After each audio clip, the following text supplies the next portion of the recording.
All right, good morning, everyone. I'm going to ask you to make your way towards your seat. We're going to get started. Oh my gosh, thank you. And I just want to check, Claire Waugh, are we good with live streaming? It's up. Great. Thank you, Sharon.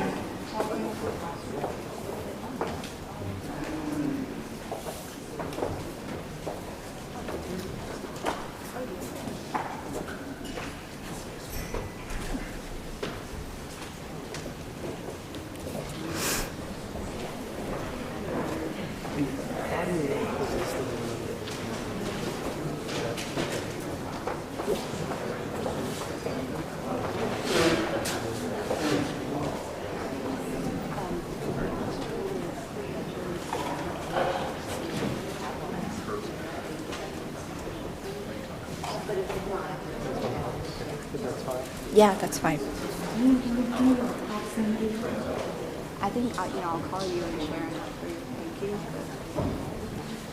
Thank you. All right, good morning, everyone. We'll go ahead and get started because we have worship at 11.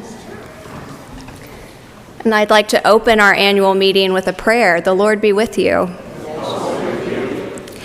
God of the seasons turning, another year has come and gone, and once again we gather for the annual meeting of this congregation at St. Peter's. To this place we bring all the celebrations and hardships, the joys and the sorrows of the past 12 months. We also gather to look forward to what the coming years have in store. We know that they will not always be easy, that life will always have a mixture of comfort and challenge. As we meet, be a part of our discussion. We ask your Spirit to move in our hearts, opening them to hear what each of us has to offer, bringing light to both possibilities and realities. Help us to live in such a way that we draw closer to your vision for us and journey faithfully in your way. All this we pray in the name of Jesus of Nazareth, the one we call Christ, in whose hope we gather together as a community. Amen. Some quick reminders. The first is just the nature of an annual meeting. I know we don't all get to be together like this very often. An annual meeting is a time for us to share the overview and highlights of the last year. And I want to name that we might not be able to get to all of the questions or thoughts or conversation that people would like to have about all of these topics. So I want to make sure that you know that just because we might not be able to answer something or have time to talk more deeply about something this morning doesn't mean that then it just doesn't happen. We can have follow-up conversations as needed based on what people share and the interest that is shown, and we will follow up directly with you if you ask a question that we aren't able to answer today. The other reminder is for those of us who are joining at home, you will be voting for Vestry members online, and the voting link is live now. So I'm going to ask for you to go ahead and vote, and that way the tallying will work much quicker when we get to Vestry elections. Those are all of the reminders that I have. We're going to start by watching a video that Laurie prepared of some highlights from 2022. I just want to say, as a reminder, we are still figuring out tech. And so there is a speaker, but all the sound that is back there are recorded pieces that the choir sang over the course of 2022. So if you don't hear it, that's okay. And also, we'll be sharing the video through the e-news following this, so you'll get to watch it as many times as you want, as close up as you want. So I'm going to make my way down to start it, and we will take a look at 2022 in review.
So Laurie created that video. I'm sure none of you are surprised because it's wonderful. And I hope you saw things that were memorable to you, and then even some things that you maybe forgot what happened, but are glad they did.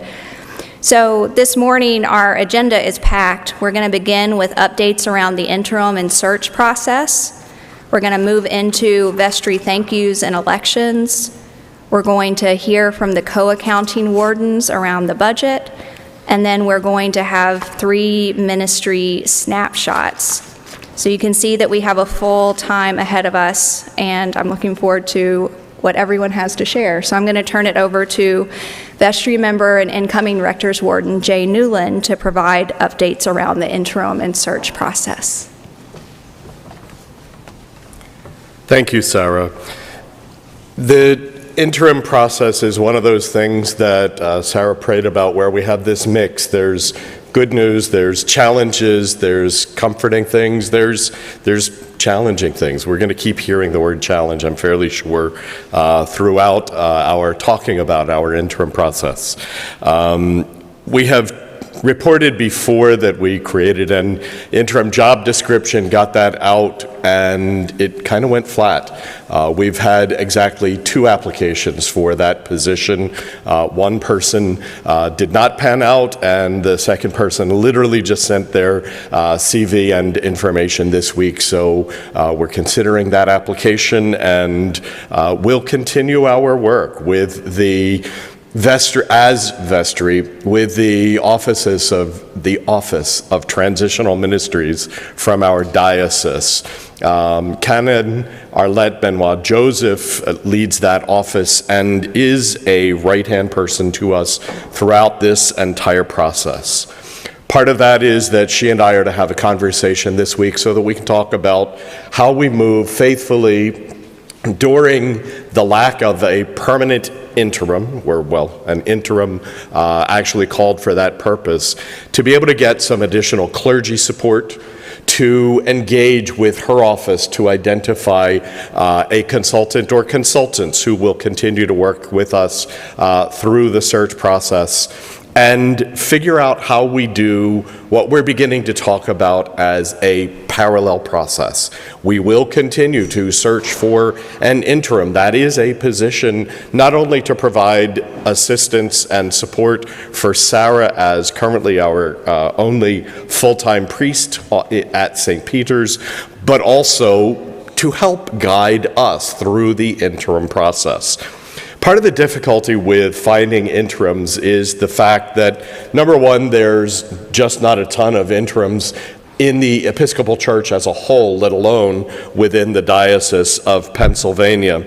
But also the fact that the church has gone through the very same type of great resignation that was happening over the last couple years in all sorts of companies and organizations around the country, around the world. So we're going to move now into a dual process, which allows us to start the actual search process. So over the next few weeks, you'll hear us talking, and literally from today, an invitation to you. If you think you'd like to be part of that search process, there are multiple ways that you'll be able to be engaged.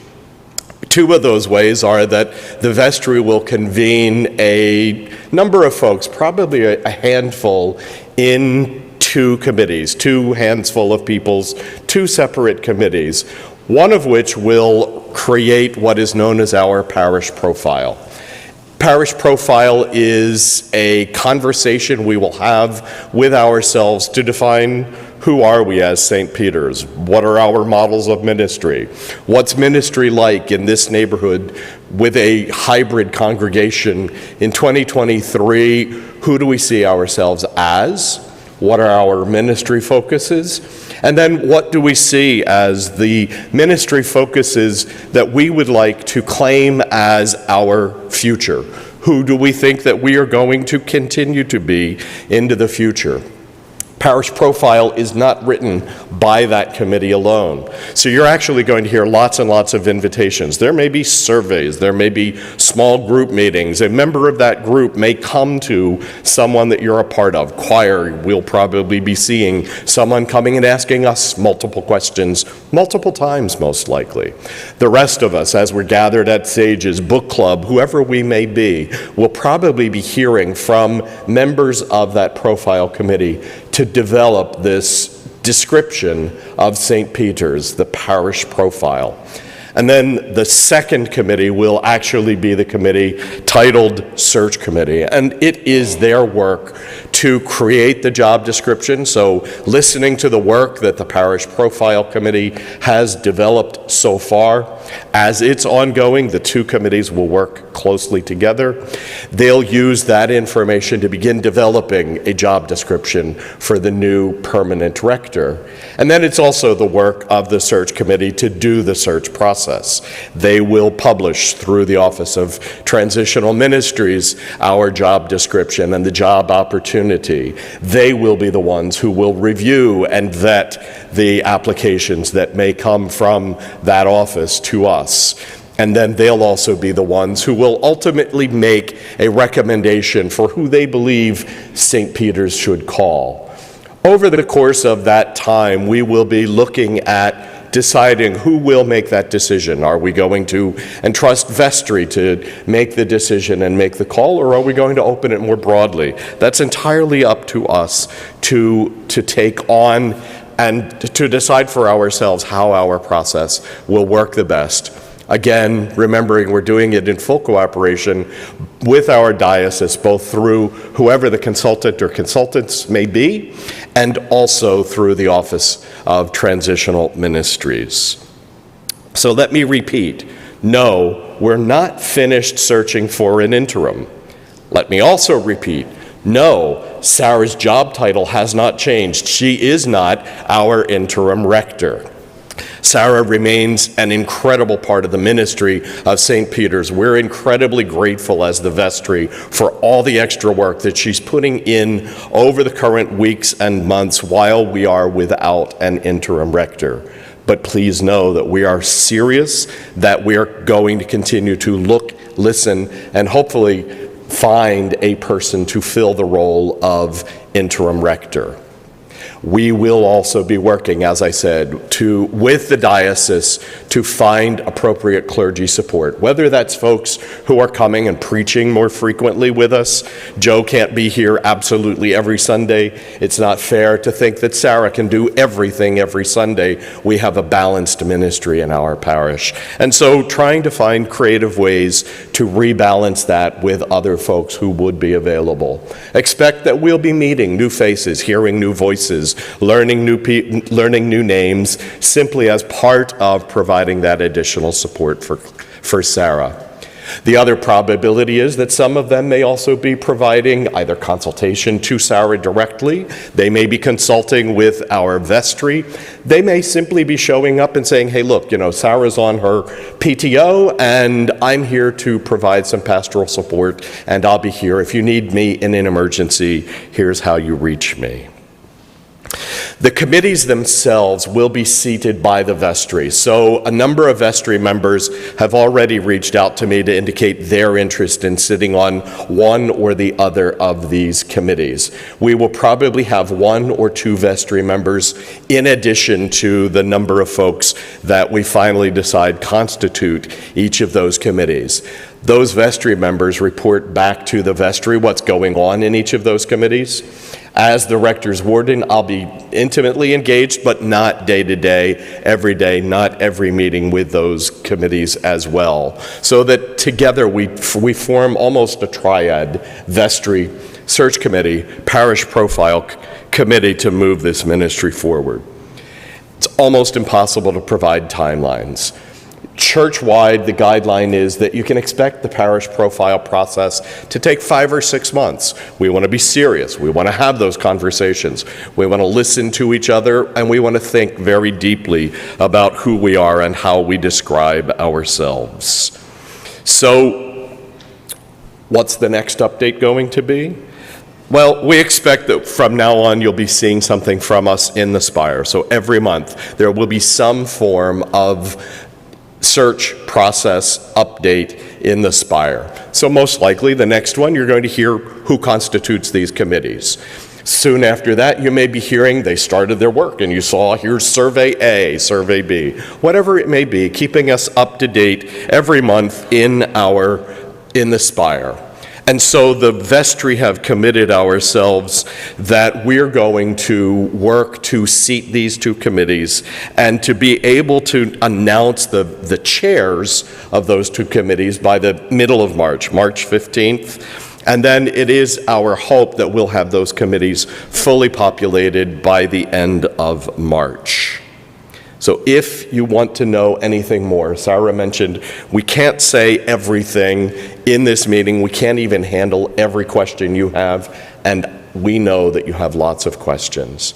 That's one of my new roles, is to be available to you, to email me, to call me, to text me, whatever the mode of communication is that works and is comfortable for you. Absolutely, positively, be sure to reach out to me. If you don't have my contact information, don't hesitate to ask me. Sarah has it, Kate has it in the office. They are more than welcome to give you my contact information.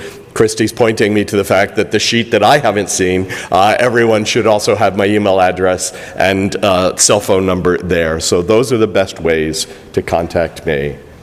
And Steve is just about to show us the fact that we've gathered some note cards and some pencils. You may have brought writing implements of your own as well. Feel free to take a card. You can ask a question about the search process. You can ask a question about the budget, which we'll be discussing in a few minutes. You can ask any question that you would like that helps you to stay connected and informed. It is our promise that we'll be reviewing these and responding quickly. If you put your name on them, we guaranteed will contact you probably within the next week or two to provide, or at least set up a conversation if that's what's going to be most appropriate. Provide the answer, get into conversation with you to give you the information. If you don't put your name on it, what we'll do is we will collate them all and we'll find an appropriate way through electronic means to make sure we get answers back to everyone, probably in about that same time period. Give us a couple weeks to collate them, get good answers, and get them right back to you. Thank you all very much for being here this morning, and thank you for your prayers and your support as we continue through this very interesting part of our search process. Thanks, Sarah. Thanks, Jay.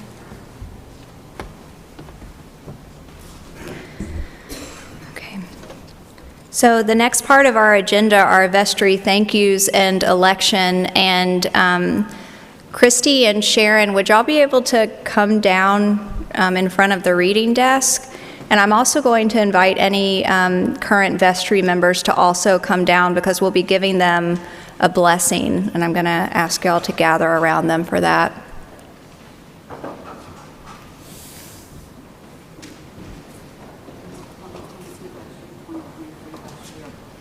Yeah, 2022 Vestry and 2023 Vestry.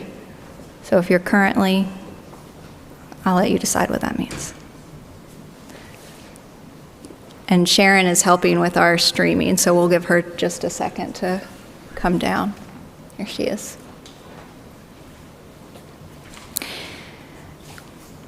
You can come right here. Yeah. So it's funny when you're associate, you know these things happen, but you don't remember actually how they did happen. So I hope this is sufficient for people who have been a part of this before.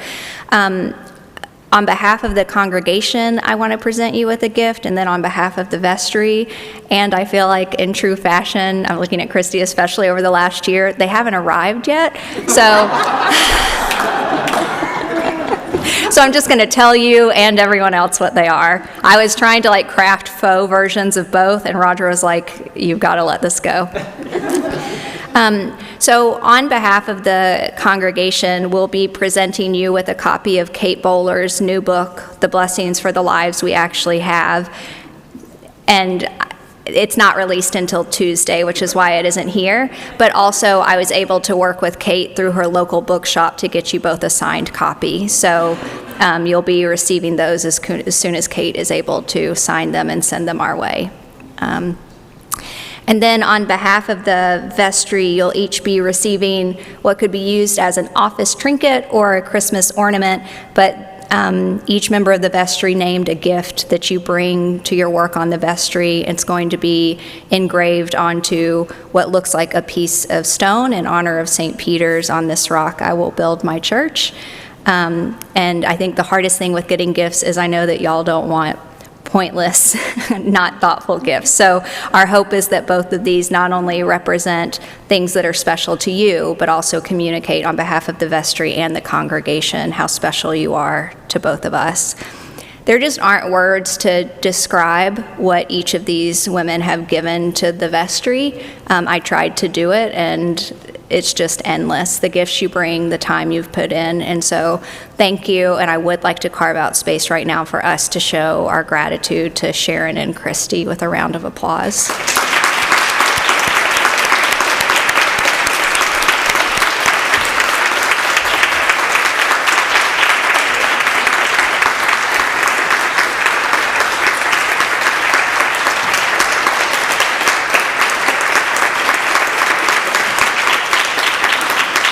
So now I'm going to ask the rest of the vestry if you'll circle around Sharon and Christy and put your hands on them, because I need the mic up here, and we are going to give you a blessing. It's hard for me not to do an aside. So all of the blessings for people coming off the vestry were like, you don't have to go to meetings anymore, you don't have to check your emails from us anymore. But Sharon and Christy are people with healthy boundaries, so you know all of that. I hope you know you're being released from those things.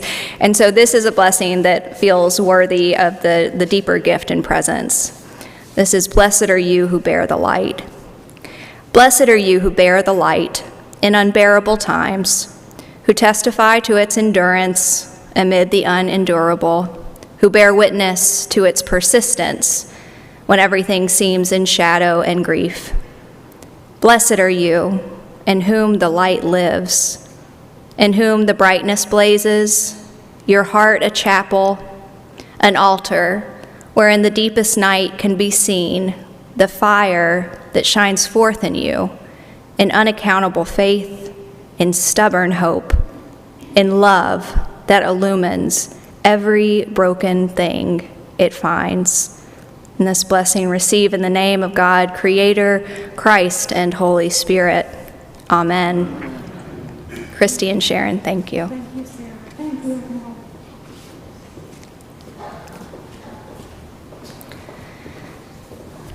So now we move into election of new vestry members.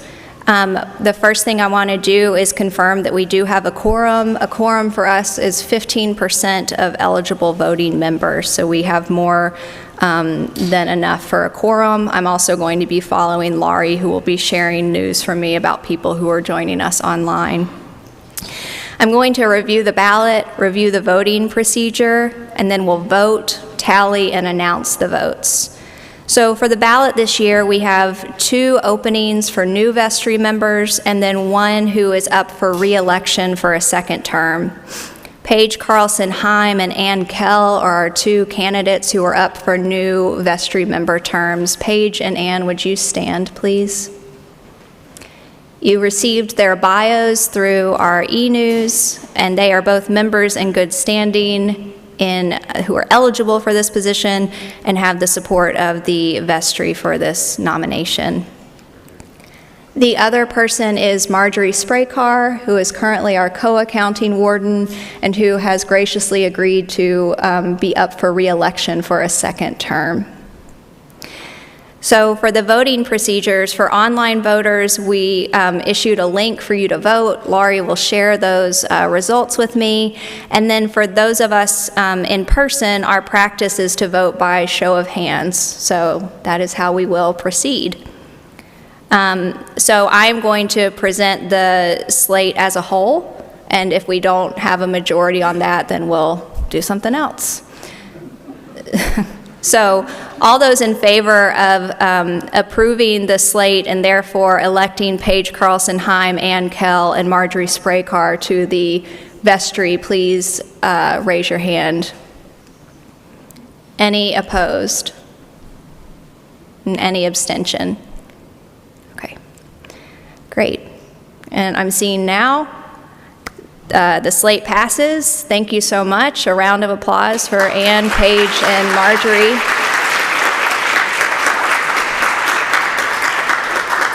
And as a next step, we'll be commissioning them next week during the worship service.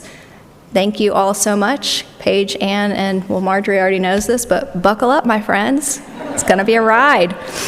All right, now I want to turn it over to our co-accounting wardens, Phil DeBon and Marjorie Spraycar, to talk to us about budget.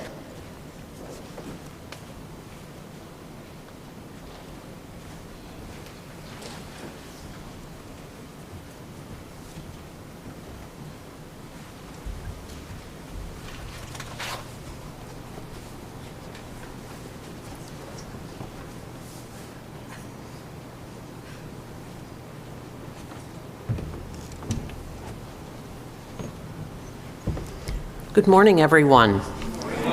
Such a pleasure to be in front of you, and I'm very grateful for this opportunity. I'd like to introduce Phil DeBon, and Phil and I are co-accounting wardens, and we kind of, the two of us put our heads together and figure things out, and I'm very grateful for Phil. He's a huge help to this process. I'm not sure if the other members of the committee are here, but I wanted to mention them. Jared Cram is likely online. He's a member of the committee. And Robert DeSico and Catherine McLeod. Catherine, are you here? Oh, she's online. Very good. Thank you. We're a hardworking committee. We meet monthly on Zoom. Sarah contributes greatly to our meetings, and we, to bring up Jay's word, we're facing the challenges that we have. I would like to report on the close of 2022 and then turn it over to Phil, who will talk about 2023 and what that's shaping up to look like. And as with the others, if you have questions, write them down on the cards or contact me, and we can get together and discuss anything that is on your mind. So 2022, we ended in the black, and that was mostly due to the fact that we had fewer expenses because we didn't have 2 full-time clergy for the entire year. So that's sort of good news and bad news, I guess. And we also had some really nice memorial gifts at the end of the year. And so the year ended up in a positive way. It ended up being positive even though we did not meet our budgeted pledge income. We were about $15,000 under what we had projected as pledge income. We were affected. It's still a COVID hangover, I think. People moved, we weren't in church at the beginning of the year. And so that was, it is a concern that the pledge income fell short. As we've done in several previous years, we took funds from the endowment to keep us whole. And that's something that is a concern going forward because we can't do that forever. But we're able to do it, and we're grateful we're able to do it, and we ended up, as I said, being whole. So that's 2022. And now I'd like to turn it over to Phil to kind of take us to where we are now and where we're thinking we'll be going in 2023. I'm going to do a little dance here. Thanks, Marjorie. So for 2023, there were a few significant factors that impacted how the budget needed to be developed.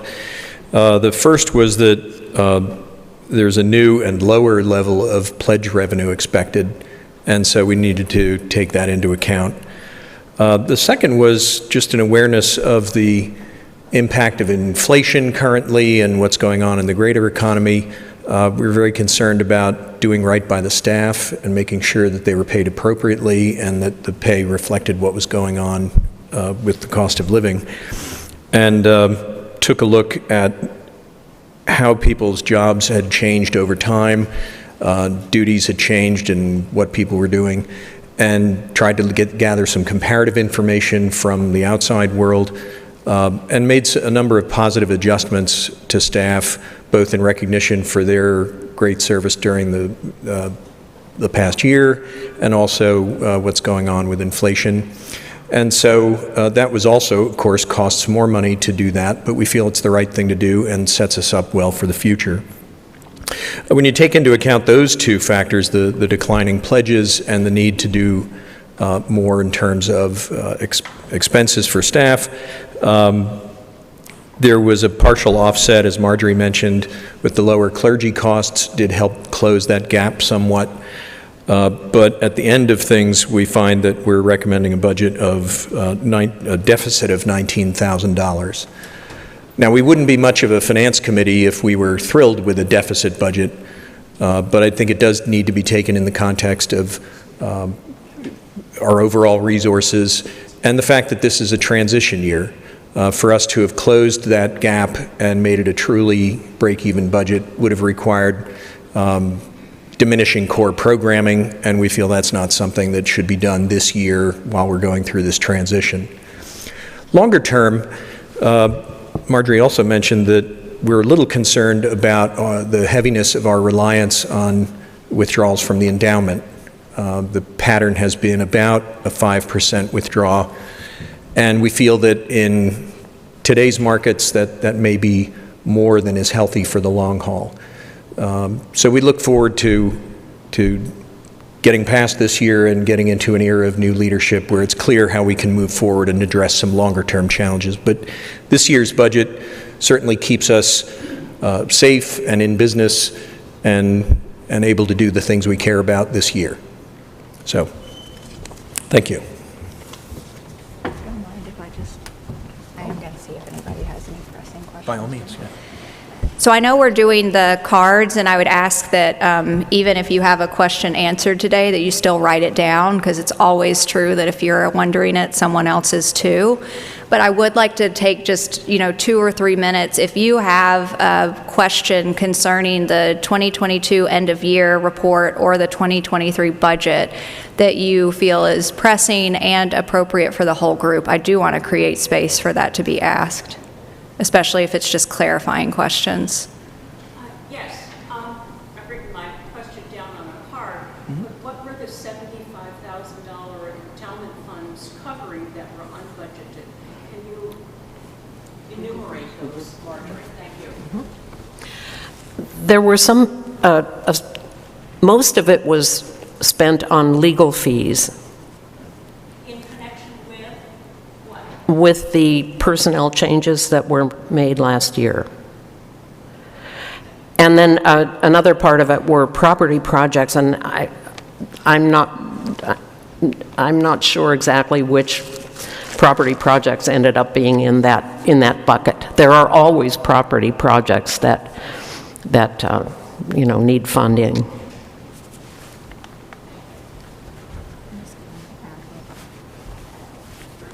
I also just want to name that the withdrawal of around that much has become a pattern at St. Peter's. This isn't a first-time thing. It's been done for many, many years to cover unbudgeted property expenses. And one of the main, I would say the main work of the property committee right now is to look for the next 5 years, what are projects that have to be done and how can we try and budget for those, as opposed to having a practice where we wait until something has to be fixed. And so it kind of goes down a little easier for people when we withdraw it from the endowment. Like, it's just not the best way to plan, especially when you have a property like we do. So it's not an unusual practice, and that's why the Finance Committee is trying to find how we do a more proactive practice, not only around how we use endowment funds, but also how we're being good stewards of our property. Are there any other, Brian? Thank you. I was curious, relative to the pledges, following up on the sharing and participating, is that a result of the congregation shrinking? We know, like, what's the correlation? Is our congregation growing, shrinking? Is that impacting our ability to give pledges? Sure. Thank you, Brian. So for folks at home, Brian was asking, is the decrease in pledging a result of our congregation shrinking? And Laurie and Kate and I can work together to come up with more hard numbers, and we'll send it out as a part of the FAQs. The short, weird answer is no. Our congregation is growing, but we're attracting younger people where tithing, especially tithing around the 7 to 10% of your income, is not a common practice yet. And we're also seeing people pledge less, either as older members move into retirement and are thinking about what it looks like to live on a fixed income, or candidly, people really stepped up during 2020 and 2021 and said, I really wanted to contribute more when things were really tough, but it's not a sustainable pattern. So it's a mix of people lowering their pledges and also welcoming new members who either aren't pledging yet or aren't pledging the 7 to 10% range that we're used to for members. But we've also saw fewer pledging households this year, so I definitely don't want to sugarcoat it. This is something that the congregation's going to have to talk about and think about as we see fewer pledging households and smaller pledging revenue. Martin. What's the principal value of the endowment? What does the balance sheet look like? I have that in front of me. Is there someone from the investment committee here? Is anyone from the investment committee here? I hate to see that. I would hate to put it. We don't want to say a wrong number, so I'll get it and it'll be included in the FAQs. Elaine? Related to that question, when you respond to it, would you also include what our return on investment is for the endowment? Of course. And for people at home, the question was, what is the principal amount on the endowment, and then what is our return on investment for the endowment? And we'll get both of those numbers to you. Steve, do you mind to write those questions down? Blair's going to write down Martin's. Thank you. All right, I would like to move towards ministry snapshots just with the time. Thank you. Thank you, Marjorie. Thank you, Phil. So for ministry snapshots, we're taking a look at Food Cupboard, the Organ Project, and the Music Committee, and I'd like to invite Mara Blake Ward up to give us our ministry snapshot on the Food Cupboard.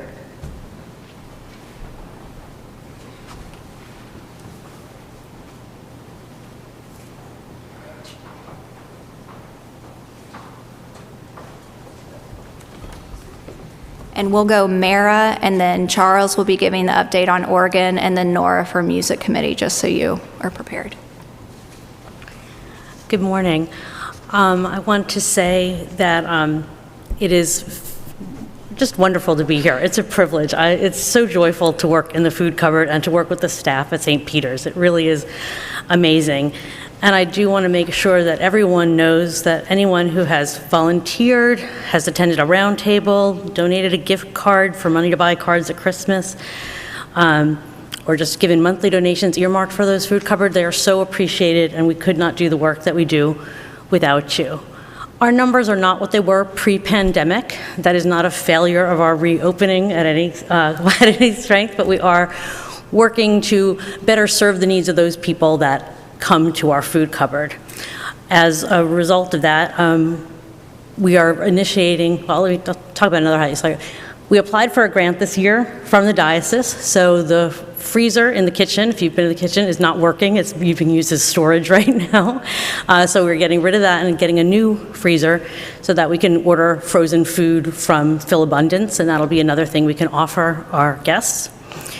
And we're excited about that. But another way, as we talked about inflation and things increasing, so have the cost of household items such as laundry detergent, toilet paper, and those kinds of things. So during this Lent, we're going to be working on a project to enable us to buy and provide once a month on the first Saturday of the month to give people a bag that contains toilet paper, disinfecting wipes, laundry detergent, to better meet those needs. So it wouldn't be every week, but just once a month to help people out. And I just wanted to show you, because I think it's exciting, this is the kind of laundry detergent we'll be buying and giving out. This is concentrated laundry detergent in a little sheet, and that way we can give people, you can split them, divide them up, and put one in your laundry, and it will be easier for our clients to take home rather than a plastic jug. It's also all paper and all recyclable, so it's also a sustainable thing. So I won't talk any longer, but I want to say thank you, everyone, for helping out. You can always sign up. We always need volunteers, and I look forward to seeing some more new faces in the future. Thank you.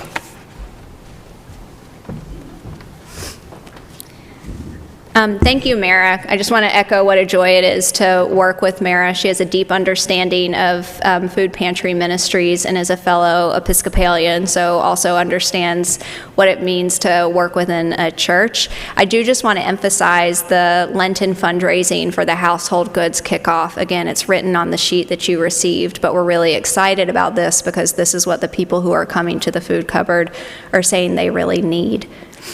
And there is Charles. So now we're going to hear about our organ. Good morning. Indeed, it is a pleasure and a blessing at such a time as this to serve you as your organist. And part of that is to also see, after the process of the restoration and the reinstallation of this organ that has been affectionately named Margie. And in the summer of 2021, it was disassembled and removed by the A. Thomas Allen Company. And all of the pipes have been extensively cleaned, and many of them have been repaired. They were here this week, and they did a presentation with this 1761 group, and I will just give you just a quick overview that is already written before you of the reinstallation of our organ. A lot of the major work has already been done, such as the blower and the reeds have been fully restored, and this organ has been restored to its as-built specifications. So this organ, which was originally built in 1931, there were many pipes, in speaking with the technician, that have not been played due to decay in about 20 to 30 years. So when we hear this organ, we will hear it as it was originally built and installed in 1931. So many of you have told me that it is such a nice and rich, full sound. So if it was full before, it will sound fuller. And I don't have enough time to expound on how rich an instrument that this is. The Skinner pipe organ, it was one of the top builders in Boston, Massachusetts in the turn of the 20th century. And the only other organ like it in the city that is symbiotic in its building and also its function and action is in the chapel of Girard College. That is the only other operable one that we know that is still here in the city of Philadelphia. So the pipe work is complete, and they will be back, as is told, to complete the installation the 1st of March, and then after that there will be the tuning process, and then after the tuning process we will christen this 40-rank organ, which is exactly 2,556 pipes, and I plan to play every one of them. And we will have a glorious time in the Lord. So with that being said, along with composer William Dawson and our choirs, ain't it that good news?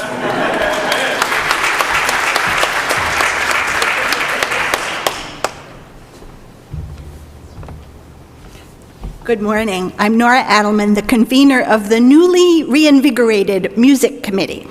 And I'd like to ask the committee members to stand, please. Caroline West, who is new to the committee, succeeding Sharon Haney as the Vestry member, Derek Thompson, of course, Hannah Poole, who has been coordinating a giant project along with Sharon of I'm not even what the right word is. They're digitizing and rearranging the music that's stored up in the balcony.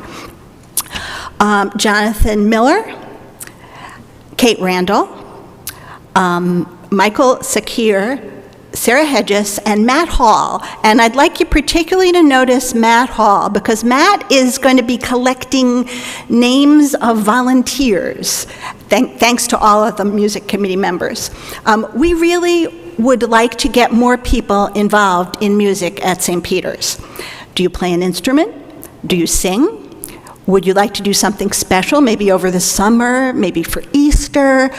If you don't want to call Matt, and his information is in the Spire, but also in the directory, write it out on one of the cards, and we'll know. We would love to have more people of all ages joining us, so please contact Matt. If you really don't play an instrument, you don't want to sing, you could volunteer in the music library. Every week, folks take the music out and put new music in. It's a joyful role, and we welcome more people to do that. Probably takes about an hour once a week, and you're on duty maybe once a month. And if there were more people, we'd be on duty less often. So please, sign up. And reach out to Matt. Thank you all so much for your support of our music ministry.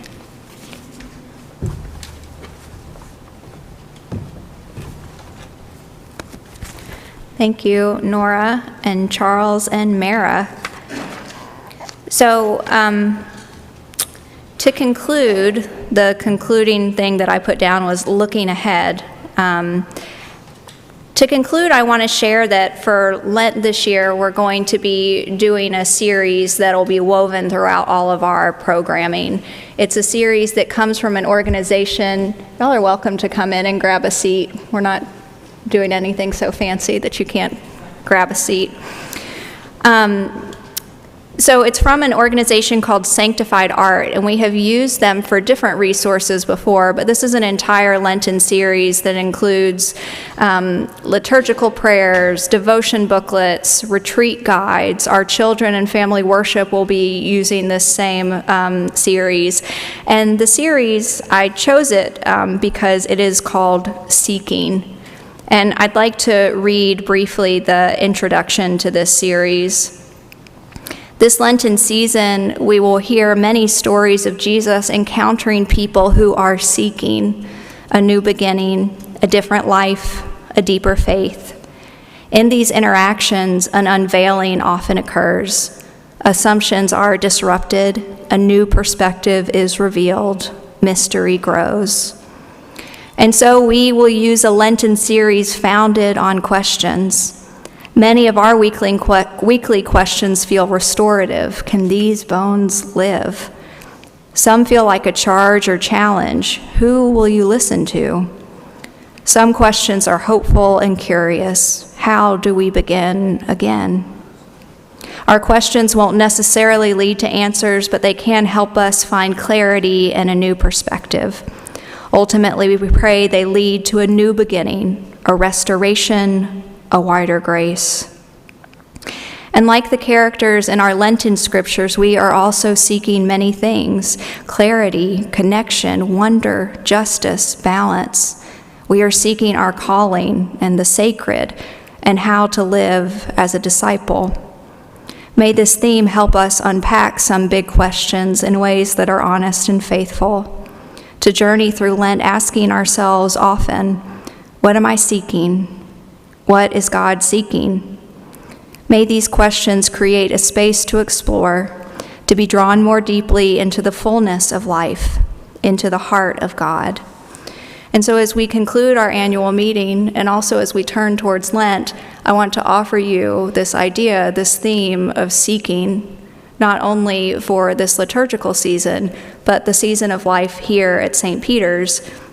And to start doing that, one of the resources they offer is a deck of cards, each that asks a seeking question and includes a prayer on the other side. And so as you leave worship this morning, I will have those cards, and we'll invite each person to take one and see what it might look like to journey with that question and prayer through Lent. We did it, folks. This concludes our annual meeting. We will take a moment to reset and get ready for worship, and we don't even have to do a closing prayer because we're about to do a lot of praying, singing, and worshiping together. So God bless you and thank you, and looking forward to worship this morning.